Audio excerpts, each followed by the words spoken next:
တဲ့ကြောက်မဲ့ဖွယ်ကောင်းလောက်အောင်မြေငလျင်ကြီးတုန်လှုပ်သွားတာဘာကြောင့်လဲဘာအကြောင်းများရှိလို့ပါလဲအကြောင်းတရားကိုသိကျင်လို့မေးပြန်သဘာဝအားဖြင့်လောကဒီကနေ့ထိအောင်မြေငလျင်တုန်လှုပ်တယ်ဆိုတာရှိတာကြည့်ဘာကြောင့်လှုပ်တယ်ဆိုတာအကြောင်းမျိုးမျိုးရှိတယ်ပေါ့မြတ်စွာဘုရားကရှင်အနန္ဒာရဲ့မိဂုံးကိုစစ်စစ်ပဲဖြေကြတယ်အနန္ဒာငရင်လှုပ်ဖို့ဆိုတာအကြောင်း၈မျိုးရှိတယ်အဲ့ဒီထဲကအကြောင်းတစ်မျိုးမျိုးကြောင့်လှုပ်ထားတာဖြစ်တယ်ပေါ့သူကသူလှုပ်တာမဟုတ်ဘူးဘာကြောင့်ပဲလှုပ်လို့အကြောင်းတစ်ခုတော့ရှိတယ်ခုခေတ်ဒီကြတော့အမျိုးမျိုးအဖြေထုတ်ကြမှာပေါ့ဘာကြောင့်ငရင်လှုပ်တယ်ဆိုတာအမျိုးမျိုးဖြေထုတ်တယ်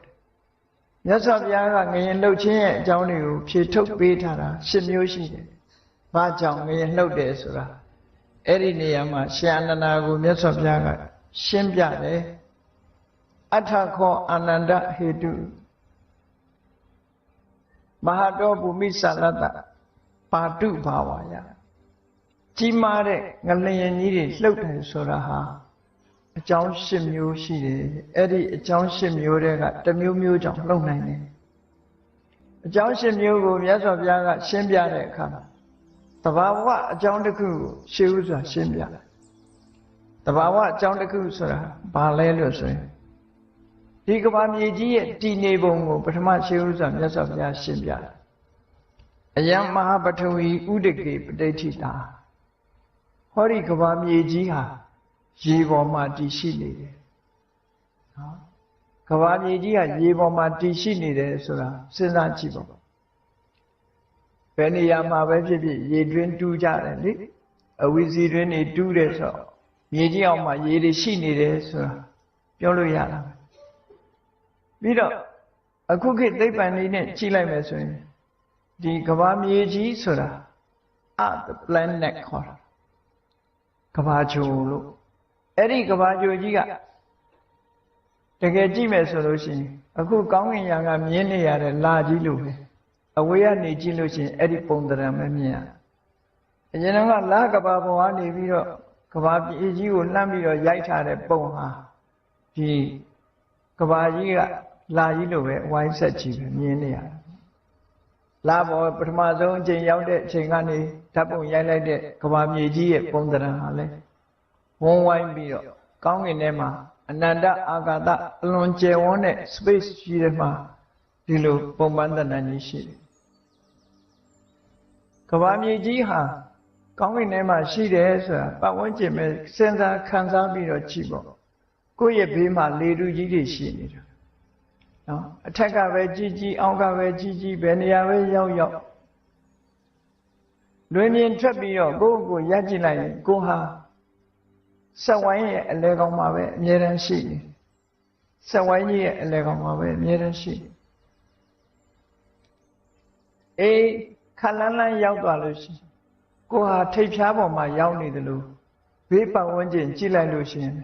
ဒဲအိုးကြီးမှောက်ထားတယ်လို့မိုးပြဲတဲ့ကြီးမှောက်ထားတယ်လို့ကိုဟာဘယ်အခါပဲဖြစ်ဖြစ်အလဲဘိုမှာရောက်နေတာအဲ့ဒါကိုကြည်ခြင်းအဖြစ်ကမ္ဘာမြေကြီးကကောင်းကင်ယံထဲမှာဒီဂျိုကြီးတစ်ခုဆိုတာလည်းထင်ရှားတယ်ပေါ့ကမ္ဘာတည်ထားပုံကိုစာပေကျမ်းကမှာဖွင့်တဲ့အခါမှာကမ္ဘာကြီးစပြီးတော့ပေါ်ပေါက်လာပုံကိုဖွင့်တဲ့အခါတခြားဘာသာတွေမှာတော့ထာဝရဘုရားသခင်ကဖန်ဆင်းတယ်လို့ဒီလိုဆိုတယ်မြတ်စွာဘုရားရဲ့အဆုံးအမအရဘုရားသခင်ဖန်ဆင်းတာမဟုတ်ဘဲနဲ့သဘာဝတရားရဲ့ဆောင်ရွက်မှုသာဖြစ်တယ်သဘာဝတရားကဖန်ဆင်းသဘာဝတရားကြောင့်ဖြစ်လာကဘာကြီးပြန်တည်ဆောက်ဖို့ကဘာပြုမိုးကြီးသဘာဝအားဖြင့်မိုးတွေရွာချလာ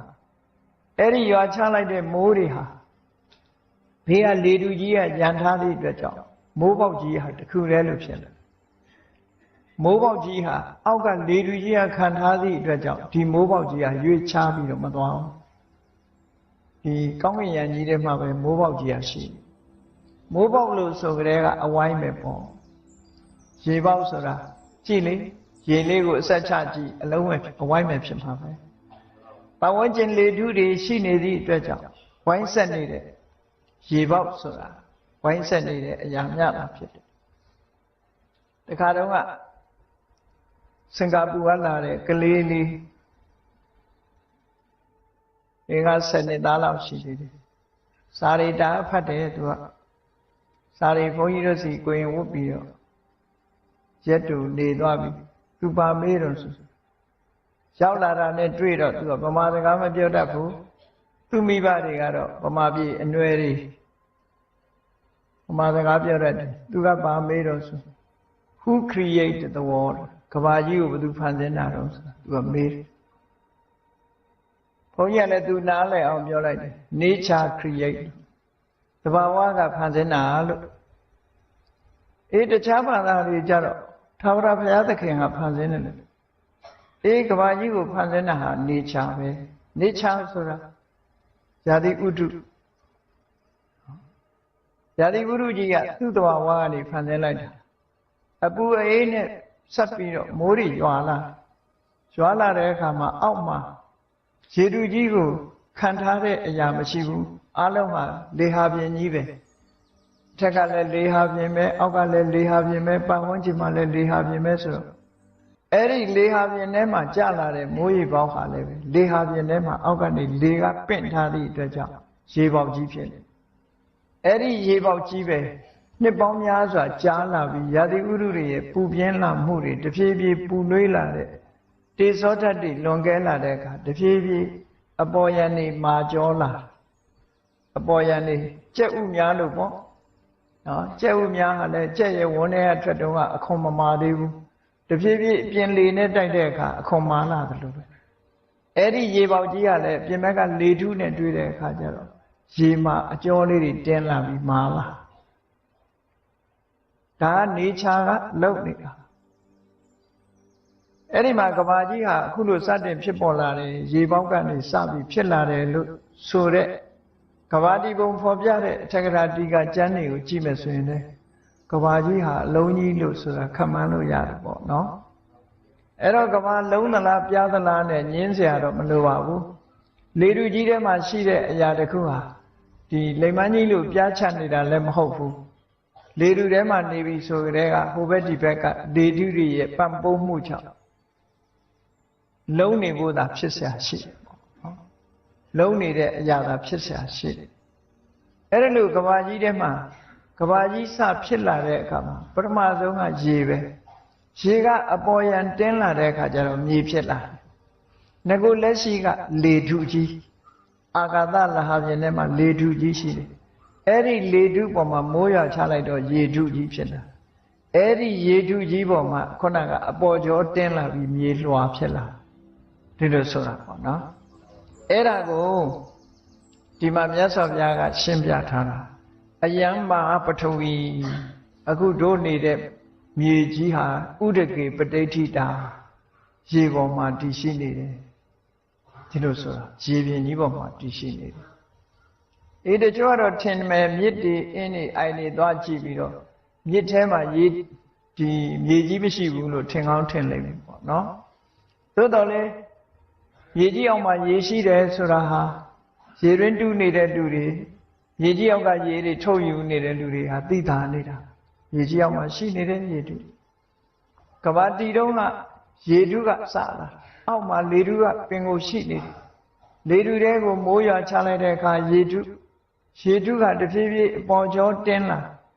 နွားတို့တောင်ကြိုကြည့်ပါလားကြိုကြည့်ရင်အပေါ်ကျော်တင်းလာတယ်လေ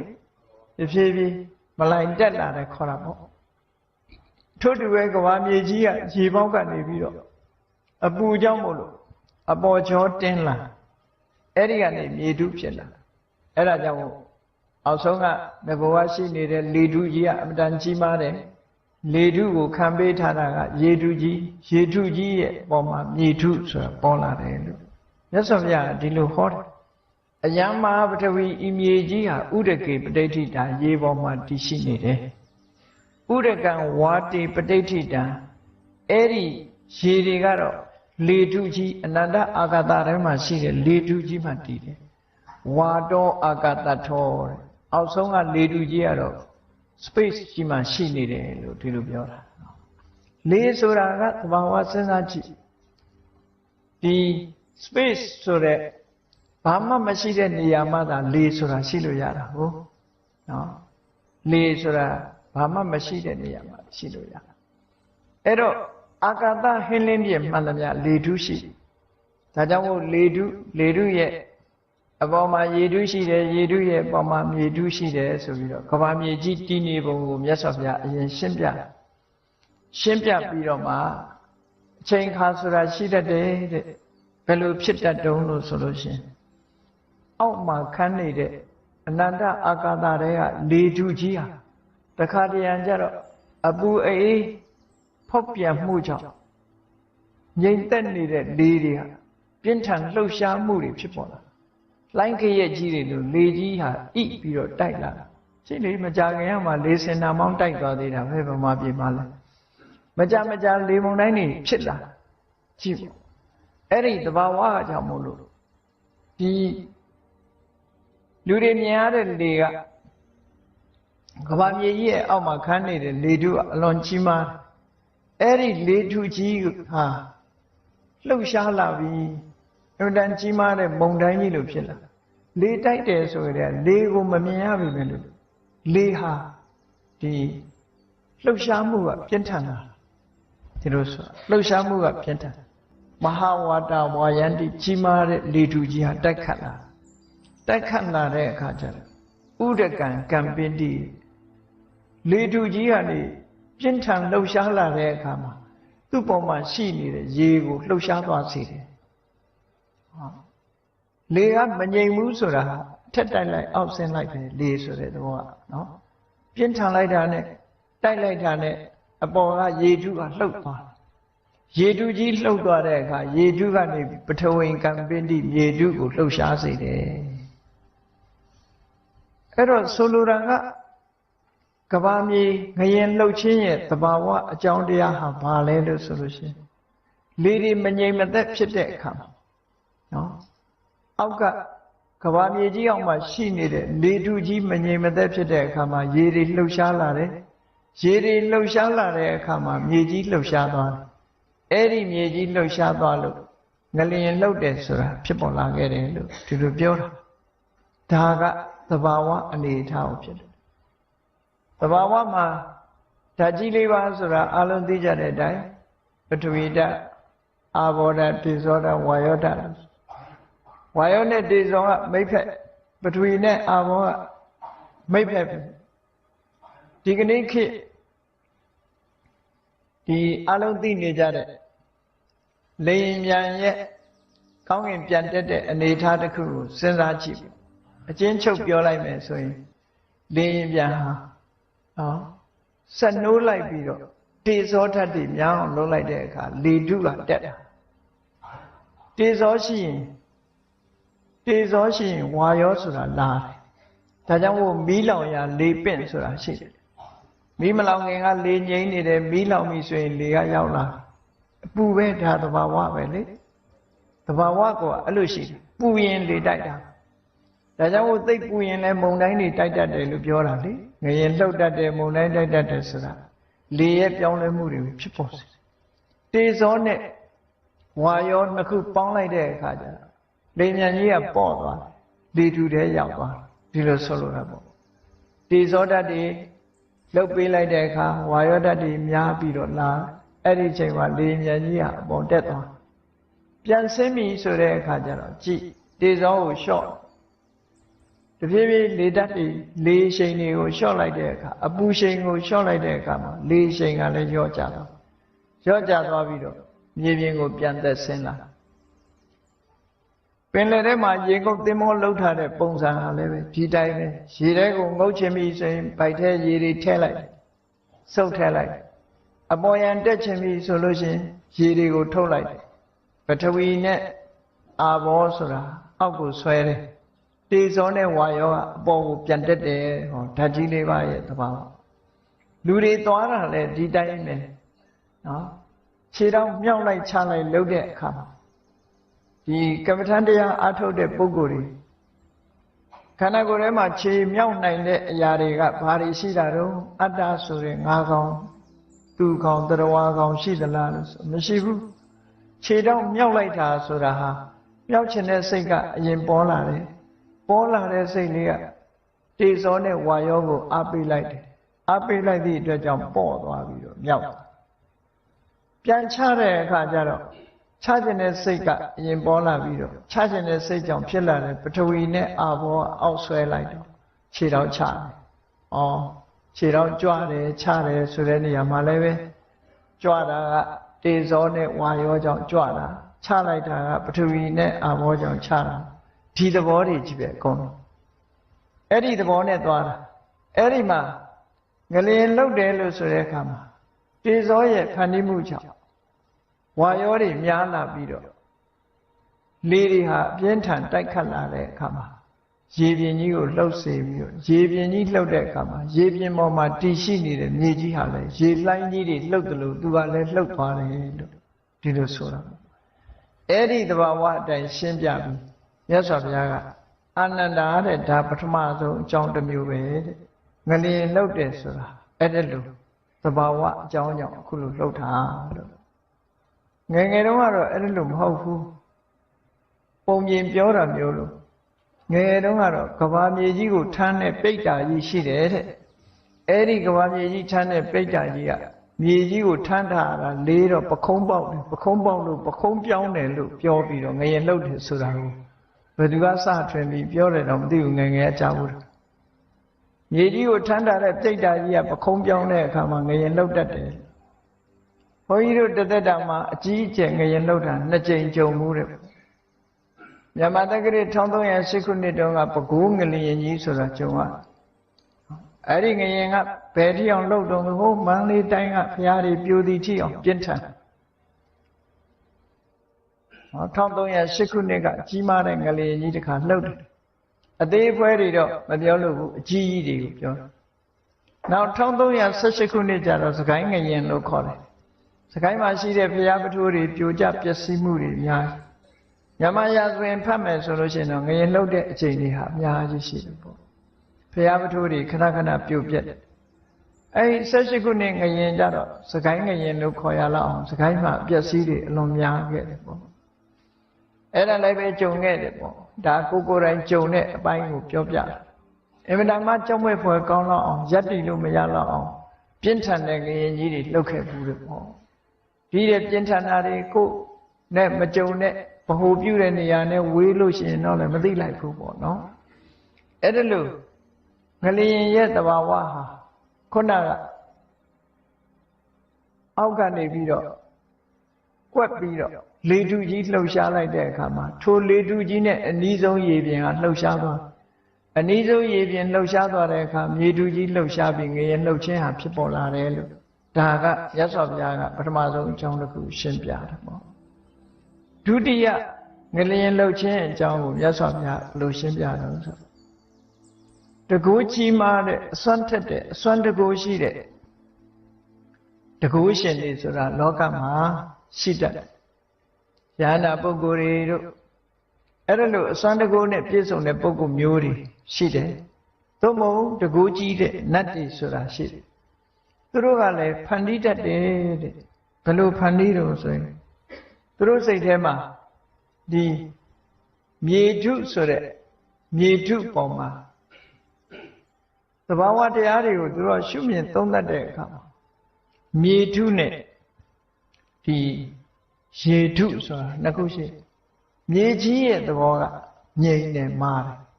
မြေကြီးနဲ့ရေနဲ့နှစ်ခုကြည့်မြေပြင်ဆိုတာငြိမ်သက်မှုရှိတယ်ရေပြင်ကြတော့ငြိမ်သက်မှုမရှိဘူးနော်မြေပြင်ကငြိမ်သက်တယ်မာတယ်ရေပြင်ဆိုတာကတော့လှုပ်ရှားဒါကြောင့်မို့သူတို့ကကဘာမြေကြီးကမြေပြင်ကိုရေပြင်လိုသဘောထားပြီးတော့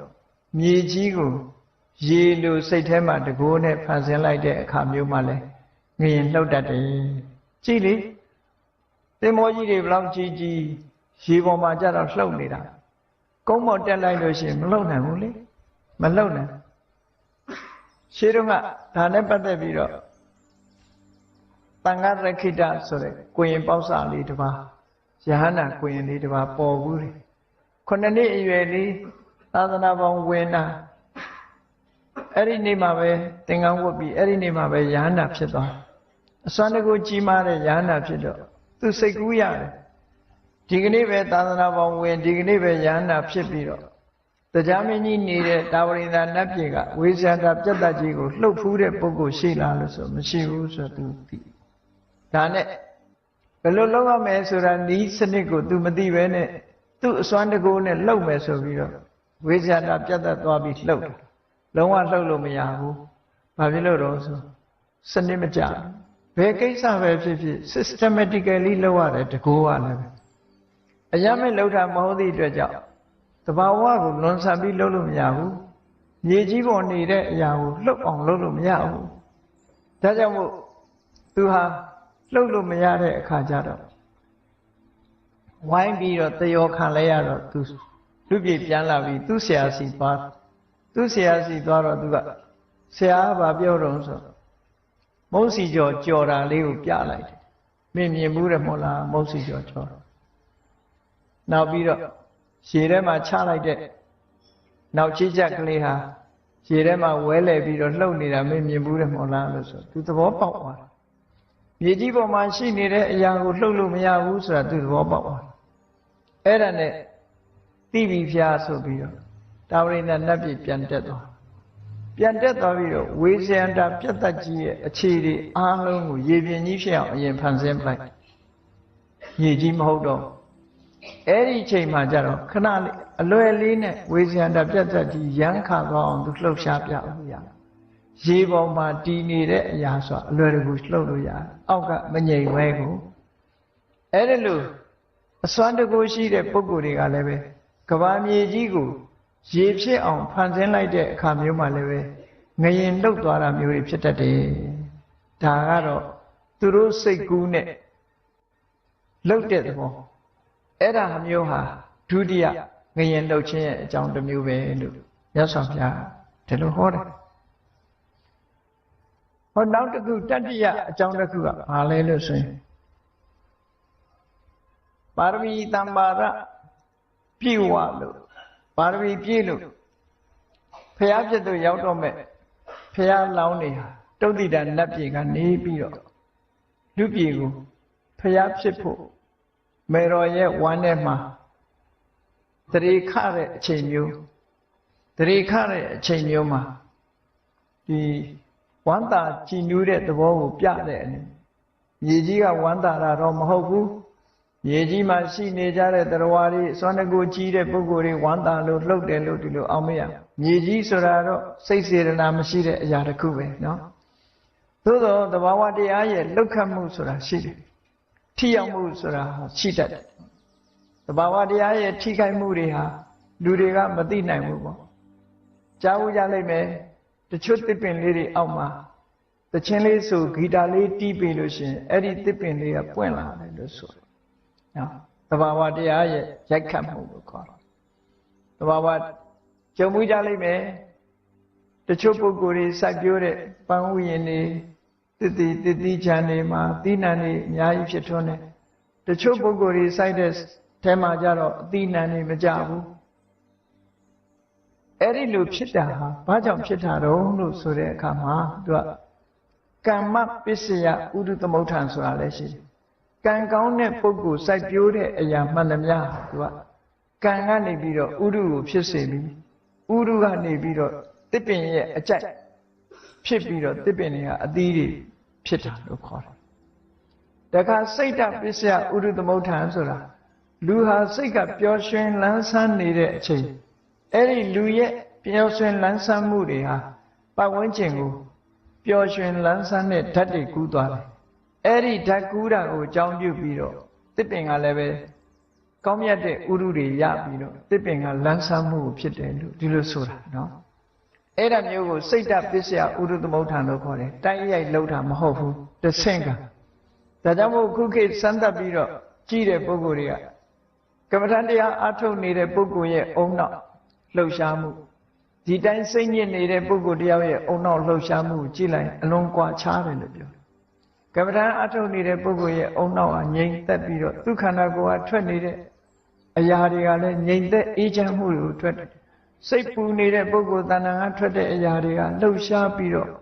ဘေးကိုပူလောင်မှုတွေကိုဖြစ်စေတယ်လို့ဆိုမတူဘူးတဲ့နောက်တစ်ခါရေတောင်မှပဲရေထဲမှာပါတဲ့ခရစ်စတယ်လေးတွေအကြည်ဓာတ်လေးတွေကို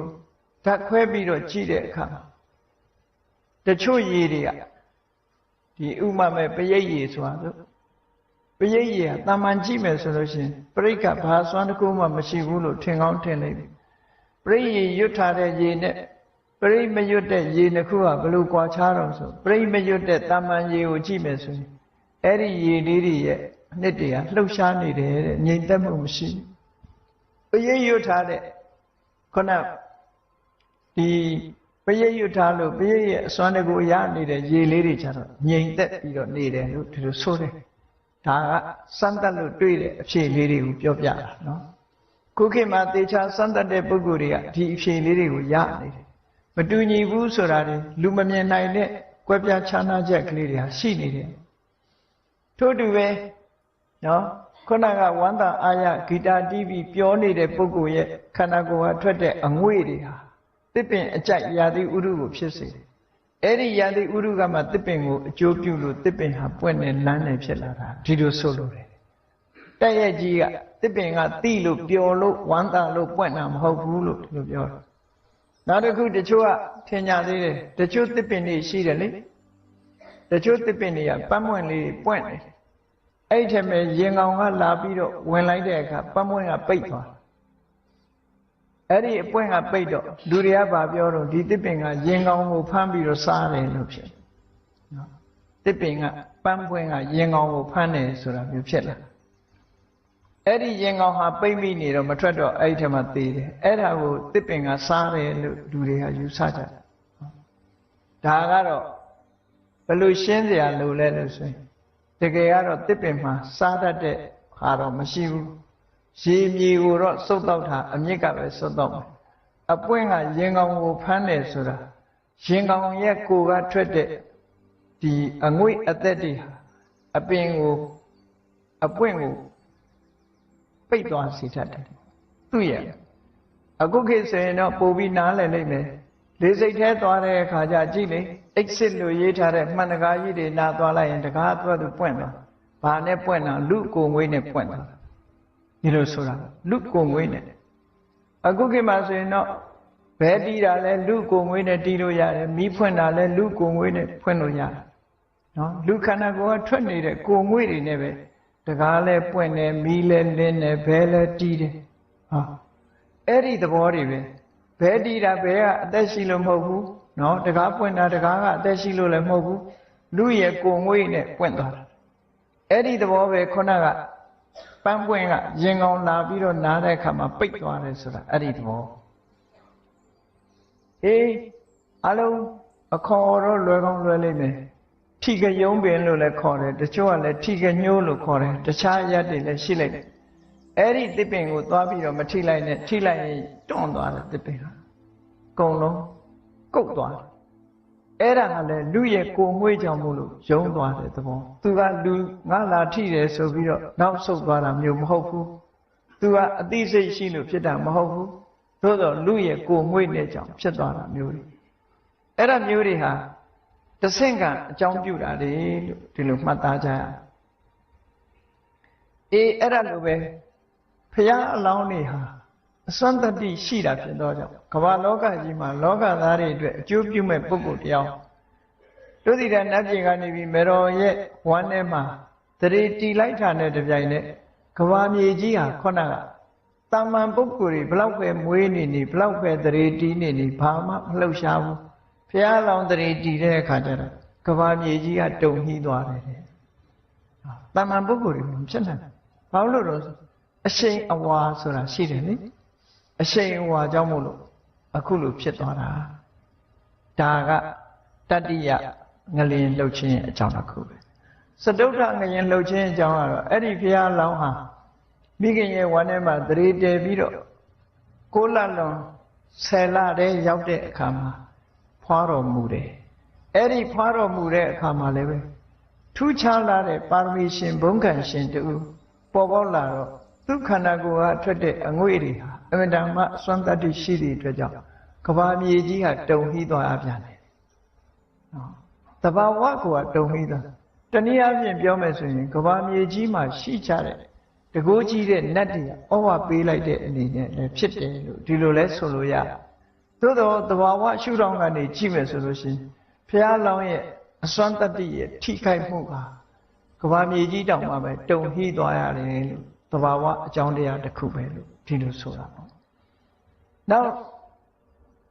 နံပါတ်5အကြောင်းတစ်ခုကတော့ဘာလို့ဆိုရင်ဘုရားအလောင်းတော်ဟာတရားဓမ္မကျင့်ကြံကြိုးကိုအားထုတ်တယ်အားထုတ်လိုက်တဲ့အခါလောကမှာဘယ်သူမှမရဘူးတဲ့အသိဉာဏ်ဒူးကြီးကိုရရှိသဗ္ဗညုတဉာဏ်တော်ကြီးကိုရရှိတယ်ဘုရားဖြစ်သူရောက်ရှိဘယ်ပုဂ္ဂိုလ်မှမရဘူးတဲ့အဲ့ဒါမှထူးခြားတဲ့ဂုဏ်တရအလွန်ကြီးမြင့်လာတဲ့ဒီဉာဏ်ဒူးကြီးကိုရရှိတဲ့အခါမှာလည်းပဲအဲ့ဒီဉာဏ်ရဲ့အရှိန်အဝါဘလောက်ကြီးမားတယ်ဆိုတာစဉ်းစားကြည့်ကဘာမြေကြီးဟာတုန်ဟီးသွားပြန်တယ်အဲ့ဒီဖြစ်မှာဒီလိုဆိုလိုတာပေါ့ဒါသဘာဝရဲ့ထိခတ်မှုဒီလိုဆိုလို့နောက်6ခုမြောက်အကြောင်းကတော့ဘာလို့ဆိုရင်မြတ်စွာဘုရားဟာမိမိသိတဲ့အသိဉာဏ်နဲ့လောကသားတွေရဲ့အကျိုးအတွက်အဆုံးမဩဝါဒကိုစတင်ပေးတာစတင်ပြီးတော့မိမိသိတဲ့မိမိရဲ့အသိဉာဏ်ဖြစ်တဲ့ပฏิဝေဒဉာဏ်အဲ့ဒီပฏิဝေဒဉာဏ်နဲ့သိထားတဲ့တရားဓမ္မတွေကိုဒေသနာဉာဏ်နဲ့တတဝါတွေနားလည်အောင်ဟောပြပြီးဆိုတာကိုဓမ္မစက္ကပောဒနာလို့ခေါ်တယ်ဓမ္မစက္ကဆိုတာပฏิဝေဒဉာဏ်နဲ့ဒေသနာဉာဏ်ကိုပြောတာသိတဲ့အတိုင်းရှင်းလင်းပြောတယ်သိတဲ့ဉာဏ်ကတစ်ခုရှင်းလင်းပြောတဲ့ဉာဏ်ကတစ်ခုအေးလူဆိုတာစုံနေတယ်တချို့ကသိတော့သိတယ်ပြောမပြတတ်ဘူးဆိုတဲ့လူတွေရှိတယ်နော်ပြောပြပါဆိုမပြောတတ်ဘူးသိတော့သိတယ်ရသော်ဗျာသိလဲသိတယ်ရှင်းလဲပြတတ်တယ်နားဝင်အောင်ရှင်းပြတာအဲ့ဒီသိလဲသိတယ်ဆိုတဲ့ဉာဏ်ကိုပฏิဝေဒဉာဏ်ရှင်းပြတယ်ဆိုတဲ့ဉာဏ်ကဒေသနာဉာဏ်အဲ့ဒီဉာဏ်နှစ်ရပ်ပေါင်းစပ်ပြီးတော့စတင်ပြီးတော့လောကသားတွေအကျိုးကိုဖြစ်ထွန်းအောင်ဆောင်ရွက်တဲ့ဓမ္မစက္ကပောဒနာတုတ်ဓမ္မစကြာတရားဥဟောလိုက်တဲ့အခါမှာလည်းပဲဓမ္မရဲ့အရှိန်တတ္တိဟာဘလောက်ပြင်းတယ်လဲဆိုရင်တစ်ချိန်ငရင်တုံလှုပ်သွားခဲ့တယ်ဒါလည်းငရင်လှုပ်ခြင်းအကြောင်းတစ်ခုလို့ဒီလိုဆိုတယ်နောက်ခုနှစ်ခုမြောက်အကြောင်းကတော့ဘာလို့ဆိုရသော်ဘုရားသခင်ကိုရောမြတ်ဟာလောကသားတွေရဲ့အကျိုးအတွက်ကျိုးပန်းအထုတ်တော်မူခဲ့တယ်ကျိုးပန်းအထုတ်ပြီးတဲ့အခါသင်္ခါရသဘာဝတရားအရလောကကြီးရဲ့ဘဝဆိုတာသဗ္ဗေဘဝအနိစ္စဒုက္ခဝိပရိနာမဓမ္မဘဝဆိုတာဘသူရဲ့ဘဝပဲဖြစ်ဖြစ်အနိစ္စမမြဲဘူးဒုက္ခနော်မမြဲတာတွေနှိမ့်ဆက်လို့ဆင်းရဲတယ်ဝိပရိနာမဓမ္မအပြောင်းလဲတွေရှိတယ်ဆိုတဲ့သဘာဝအတိုင်းပဲမြတ်စွာဘုရားရဲ့ဘဝဟာလည်းပဲအပြောင်းလဲတွေရှိလာလို့မြတ်စွာဘုရားသခင်ကိုရောမြတ်ဘဝမှာဆက်လက်ပြီးတော့မနေတော့ဘူးဆိုလိုတာပြိဋိဘံပြုတော်မူတဲ့နေ့ကိုသတ်မှတ်လိုက်ပြီးဆိုတဲ့အချိန်မှလည်းပဲမြတ်စွာဘုရားရဲ့ဒီဆုံးဖြတ်ချက်ကိုမခံနိုင်ရှာဘူးမြေကြီးဟာမြတ်စွာဘုရားရဲ့အာယုသင်္ခါရလွတ်တယ်တတိတံစင်ညနဲ့ဒီအချိန်ကတော့ငါရဲ့ခန္ဓာကိုယ်ဟာအဆုံးသတ်ရမယ့်အချိန်ဖြစ်တယ်ဆိုတာတတိနဲ့တံစင်ညနဲ့ဆုံးဖြတ်ချက်ချလိုက်တယ်အာယုသင်္ခါရကို3လကကြော်ရင်ငါမဝင်စားတော့ဘူးသူ့တဘာဝအတိုင်းရှိစေတော့လို့ဆုံးလွတ်လိုက်တဲ့ဆုံးဖြတ်ချက်ကြားလိုက်တဲ့အခါမြင်ကလေးဟာတုန်ဟီးသွားပြန်တယ်ပေါ့အာယုသင်္ခါရလွတ်လိုက်တယ်ဒါက9ခုမြောက်အကြောင်းတရားလို့ဒီလိုမြတ်စွာဘုရားရှင်းအနန္ဒာကိုရှင်းပြ10ခုမြောက်အကြောင်းတရားကတော့တခြားမဟုတ်ဘူးမြတ်စွာဘုရားသခင်ကိုရောမြတ်ရဲ့ဘဝနောက်ဆုံးအချိန်ရောက်လာတဲ့အခါနောက်ဆုံးမှာအနုပါရိသေတနိဗ္ဗာန်ဓာတ်ဖြင့်ပြိဋိဘံပြုသွားတယ်အနုပါရိသေတတို့သဥပါရိသေတတို့ဘယ်လိုနားလည်ရမလဲလို့ဆိုရင်စဉ်းစားကြည့်လေမြတ်စွာဘုရား45နှစ်ဟိုဘက်ဘုရားဖြစ်တဲ့နေ့မှာဆိုလို့ရှိရင်မြတ်စွာဘုရားရဲ့တဏ္ဍမှာဒီတဏှာဥပါဒံဥဆောင်တဲ့ကိလေသာတွေဟာချုပ်ငြိမ်းသွားသို့တော့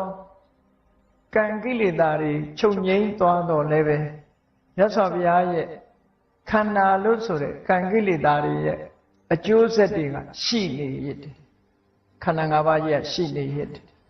ကံကိလေသာဆိုတဲ့အကြောင်းတရားတွေကတော့ငြိမ့်သွားပြီသို့တော့အကျိုးဆက်ကြီးကရှိနေသေးတယ်အဲ့ဒီကိလေသာငြိမ့်သွားတဲ့နိဗ္ဗာန်ကိုသဥပါရိသေတာနိဗ္ဗာန်လို့ခေါ်တယ်ဥပါတိဆိုတာကံကိလေသာတို့ရဲ့အကျိုးဆက်ကြီးသေတာကျွမ်းကျန်နေသေးတယ်အဲ့ဒီကျွမ်းကျန်နေသေးတဲ့ဒီနိဗ္ဗာန်ကိုသဥပါရိသေတာနိဗ္ဗာန်လို့ခေါ်တယ်နောက်ဆုံးအဲ့ဒီအကျိုးဆက်တွေပါချုပ်သွားကံကိလေသာတွေရဲ့အကျိုးဖြစ်တဲ့ခန္ဓာပါချုပ်သွားပြီဆိုတာကြတော့အနုပါရိသေတာနိဗ္ဗာန်လို့ဒီလိုပြောအေးမြတ်စွာဘုရားရဲ့ခန္ဓာကိုယ်ကိုဘယ်သူကဖန်တီးထားတာတုံးလို့မေးလို့ရှိရင်တဏှာဥပါဒံရှိတဲ့ကံတရားကနေဖန်တီးထားတာမြတ်စွာဘုရားရထားတဲ့လူဘဝလူခန္ဓာအဲ့ဒီခန္ဓာကြီးကရှင်သန်နေတယ်သက်တော်80တိအောင်နောက်ဆုံးနေ့ကျတော့အဲ့ဒီရှင်သန်နေတဲ့ခန္ဓာကိုယ်ကြီးနောက်ဆုံးနေ့အချိန်မှာချုပ်သွားတယ်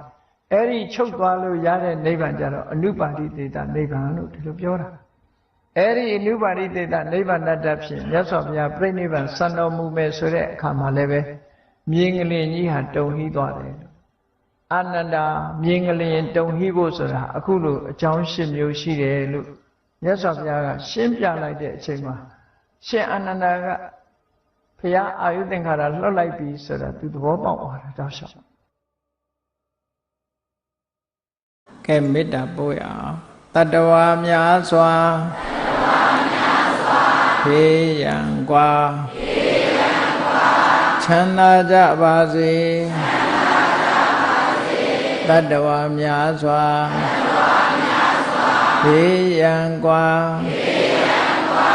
ချမ်းသာကြပါစေမေတ္တာရေချမ်းသုံးငါဖြံငြိမ်းချမ်းကြပါစေမေတ္တာရေချမ်းသုံးငါဖြံငြိမ်းချမ်းကြပါစေအရှိချမ်းသာစိတ်ချမ်းသာတို့ရဆန္ဒပြည့်ပါစေအရှိချမ်းသာစိတ်ချမ်းသာတို့ရဆန္ဒပြည့်ပါစေ